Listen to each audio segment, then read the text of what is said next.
नमस्कार दोस्तों, एक बार फिर हमारे YouTube चैनल में आप लोगों का हार्दिक स्वागत है। लेटेस्ट अपडेट निकल कर आई है कि केंद्रीय कर्मचारियों के लिए फिटमेंट फैक्टर को लेकर आ गई है बड़ी खुशखबरी। फिटमेंट फैक्टर में होने जा रही है ज़बरदस्त बढ़ोतरी। 3 गुना होने पर कितनी होगी कर्मचारियों की सैलरी में बढ़ोतरी। तो दोस्तों, हम आपको सब डिटेल में बताएंगे कि केंद्रीय कर्मचारियों के फिटमेंट फैक्टर में कितनी बढ़ोतरी होने की संभावना जताई गई है। अगर आप हमारे चैनल पर फर्स्ट टाइम विजिट कर रहे तो चैनल को लाइक कर दीजिए, सब्सक्राइब कर दीजिए, साथ ही साथ वाला आइकन को भी बजा दीजिए ताकि गवर्नमेंट या पेंशन से संबंधित जितनी भी न्यूज आती है उनकी नोटिफिकेशन आप लोगों के पास तुरंत पहुँच के। तो करते हैं वीडियो को स्टार्ट बिना किसी देरी के। दोस्तों, साल 2016 में केंद्रीय कर्मचारी की सैलरी में बम्पर इजाफा हुआ। केंद्रीय कर्मचारियों के लिए 7वां वेतन आयोग इसी साल लागू किया गया। 7वां वेतन आयोग की सिफारिश के आधार पर केंद्रीय कर्मचारी की न्यूनतम सैलरी बढ़ाने के लिए फिटमेंट फैक्टर लागू किया गया। फिटमेंट फैक्टर की वजह से केंद्रीय कर्मचारी की न्यूनतम सैलरी सीधे 6,000 से बढ़कर 18,000 रुपये हो गई। फिटमेंट फैक्टर बेसिक सैलरी का 2.57 गुना तय है, लेकिन डिमांड 3 गुना करने की है। तो यह डिमांड साल 2017 के बाद से ही हो रही है, लेकिन अभी तक इस पर कोई सुनवाई नहीं हुई। दोस्तों, अगर फिटमेंट फैक्टर को 3 गुना किया जाता तो केंद्रीय कर्मचारी की न्यूनतम सैलरी 21,000 रुपये हो जाएगी। दोस्तों, केंद्रीय कर्मचारी की सैलरी तय करने में फिटमेंट फैक्टर का सबसे बड़ा अहम रोल होता है। 7वां वेतन आयोग की सिफारिश के मुताबिक केंद्रीय कर्मचारी का कुल वेतन भत्तों के अलावा बेसिक सैलरी और फिटमेंट फैक्टर से तय होता है। मतलब केंद्रीय कर्मचारी की सैलरी में 2.5 गुना से कैलकुलेट होकर बढ़ाई जाती है। दोस्तों, 7वें वेतन आयोग की सिफारिश के मुताबिक फिटमेंट फैक्टर 2.57 है।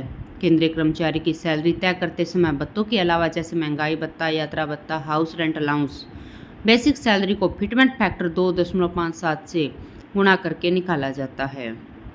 मान लो कि अगर किसी केंद्रीय कर्मचारी की बेसिक सैलरी 18,000 रुपये है तो भत्तों को छोड़कर उसकी सैलरी 18,000 गुणा में 2.57 46,260 रुपये है। अगर फिटमेंट फैक्टर 3 हो जाता है तो उन्हें ज़बरदस्त फ़ायदा होगा। कर्मचारी की लंबे समय से डिमांड है कि फिटमेंट फैक्टर को बढ़ाया जाए।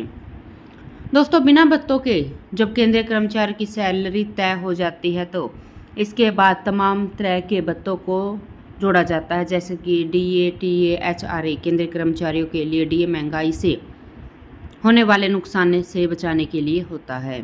इसे साल में 2 बार बढ़ा जाता है, पहला जनवरी से जून और फिर जुलाई से दिसंबर।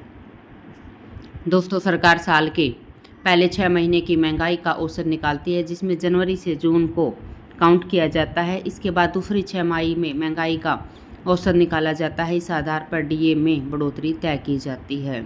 DA हमेशा औसत महंगाई से ज़्यादा होता है। फिलहाल जुलाई AICPI इंडेक्स 133.3 अंक पर है, इसलिए अनुमान जताया जा रहा है कि जुलाई 2023 की अवधि के लिए महंगाई भत्ता कम से कम 4% बढ़ाया जा सकता है। DA में बढ़ोतरी के बाद TA इसी आधार पर बढ़ाया जाएगा। DA में बढ़ोतरी TA से लिंक्ड है। इसी तरह HRA भी तय होता है। जब सारे भत्ते कैलकुलेट होते हैं तो केंद्रीय कर्मचारियों की मंथली CTC तैयार होती है।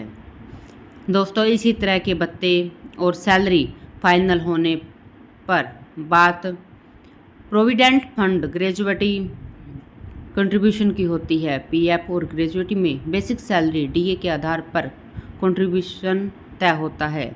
इसके बाद सारे भत्ते और कटौतियों CTC से होती है, जब केंद्रीय कर्मचारियों की टेक होम सैलरी बनती है। तो दोस्तों, आज के लिए इतना ही। मिलते हैं नेक्स्ट वीडियो में, तब तक के लिए जय हिंद, जय भारत।